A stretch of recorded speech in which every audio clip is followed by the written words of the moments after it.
আসছে রোজার মাস, আর রোজার মাসকে ঘিরে আমাদের কিন্তু রান্না বান্নার অনেক আয়োজন থাকে। তো রোজার মাসে কষ্ট না করে আপনারা ফ্রোজেন পদ্ধতি সহ এই রেসিপিটা দেখে নিতে পারবেন। আজকে তৈরি করব চিকেন সাসলিক, আর চিকেন সাসলিক তৈরি করার জন্য মুরগির বুকের মাংসটা লাগবে। এখানে আমি কিছু পরিমাণ মুরগির বুকের মাংসটা নিয়েছি হাড় ছাড়া। অবশ্যই আপনারাও হাড় ছাড়া মাংসটা নিয়ে নেবেন। এখন এই মাংসটাকে ম্যারিনেশন করে নেব। তো অবশ্যই ভালো করে ধুয়ে তারপরে পানিটা ঝরিয়ে নেবেন। এখানে দিয়ে দিচ্ছি 1 টেবিল চামচ লেবুর রস। এখন দিয়ে দেব আদা রসুন বাটা 1 টেবিল চামচ। দিয়ে দিচ্ছি টমেটো সস 2 চা চামচ।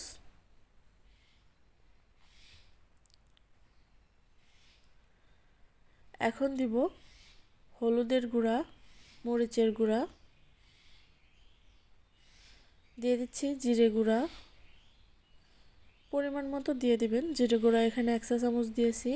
হলুদ মরিচের গুঁড়া আপনারা আপনাদের টেস্ট অনুযায়ী দিয়ে দেবেন। দিয়ে দিচ্ছি গোলমরিচের গুঁড়া 1 চা চামচ। এখানে দিয়ে দিচ্ছি চিলি ফ্লেক্স 1/2 চা চামচের মতো দিয়ে দিছি। আর সয়া সস দিয়ে দিচ্ছি 1 টেবিল চামচ। এখানে তান্দুরি মশলা দিয়ে দিচ্ছি 1 টেবিল চামচ, 1 চা চামচ। এরপর দিয়ে দিচ্ছি স্বাদ মতো লবণ। এখন মাংসটাকে ম্যারিনেশন করে রেখে দিতে হবে। 1.5 থেকে 2 ঘন্টা মতো আমি এটাকে নর্মাল ফ্রিজে ম্যারিনেশন করে রেখে দিব। আপনারা চাইলে সারা রাতও ম্যারিনেশন করে রেখে দিতে পারবেন। শেষের পর্যায়ে এসে দিয়ে দিচ্ছি প্রায় 1/2 কাপের মতো সরিষার তেল। এখন এটাকে ম্যারিনেশন করে রেখে দিব। ফিরে আসছে 1.5 ঘন্টা পর। এরই মাঝে যে কাঠিতে আমরা মাংসগুলো গাঁথবো, মানে সাসলিক কাঠি, সেটাকে ভিজিয়ে রেখে দিব। আধা ঘন্টার মতো এটাকে ভিজিয়ে রাখলে যখন আপনারা মাংসটা ভাজবেন, মানে তাওয়ায় দিবেন, তখন এটা পুড়ে যাবে না। এখন একটা বাটিতে 1 টেবিল চামচের মতো দিয়ে দিচ্ছি টমেটো সস, 1 চা চামচ দিচ্ছি চিনি, আর 1 চা চামচ দিয়ে দিচ্ছি মরিচ বাটা, আর তেল দিয়ে দিলাম 1.5 টেবিল চামচের মতো। সরিষার তেলটা ব্যবহার করেছি। এখন এটাকে মিশিয়ে রেডি করে রাখলাম, পরে ব্যবহার করব। এখন সাসলিকে গাঁথার জন্য পছন্দ মতো সবজি কেটে নেব। তো আপনারা আপনাদের টেস্ট অনুযায়ী সবজিটা কেটে নেবেন। এখানে আমি ক্যাপসিকাম আর পেঁয়াজটাই ব্যবহার করব। পেঁয়াজটাকে এভাবে ছাড়িয়ে নিচ্ছি, আর অবশ্যই একটা বড় সাইজের পেঁয়াজ নেবেন। তো এভাবে সবজিগুলো রেডি করে নিয়েছি। এখানে আমি ক্যাপসিকাম, কালারফুল ক্যাপসিকাম ব্যবহার করেছি। তো এদিকে মাংসটা ম্যারিনেশন করে রেখে দিয়েছিলাম, সেটার মধ্যে এই সবজিটাও দিয়ে দিচ্ছি। তাহলে সবজির গায়েও মশলাটা লেগে যাবে, খেতেও অনেকটা ভালো লাগবে। তো এখন যে কাঠিগুলো ভিজিয়ে রেখেছিলাম সেই কাঠিগুলোর মধ্যে এটাকে গেঁথে নেব। তো মাংস আর সবজিগুলো কাঠিগুলোতে ভরার পরে এটা আপনারা ফ্রিজ আপ করে রেখে দিতে পারবেন। যখন খাওয়ার প্রয়োজন পড়বে তখন এটা ভেজে খেয়ে নিলেই হয়ে যাবে। কিভাবে গেঁথে নিচ্ছি সেটা দেখে নিশ্চয়ই বুঝতে পারছেন। এইভাবে করে গেঁথে নেবেন।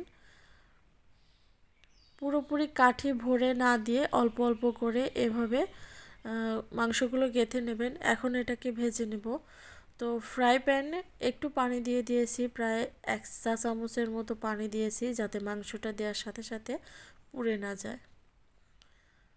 আপনারা চাইলে সরিষার তেল ব্রাশ করেও নিয়ে নিতে পারবেন, এতেও কোনো সমস্যা নেই।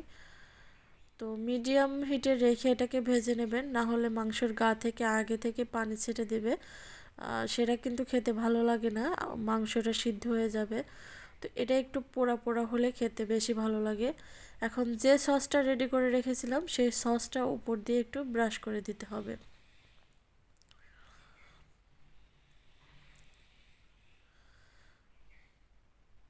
এভাবে উল্টে পাল্টে মাংসটাকে ভেজে নেবেন, আর এভাবে সসটা ব্রাশ করে দেবেন।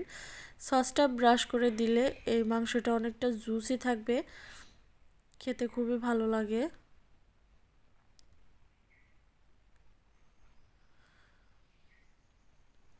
এভাবে উল্টে পাল্টে মাংসটাকে ভেজে নেবেন।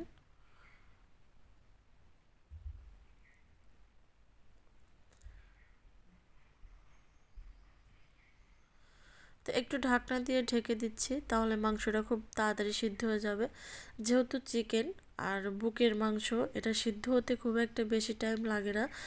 দেখতেই পারছেন এভাবে উল্টে পাল্টে ভেজে নিয়েছি।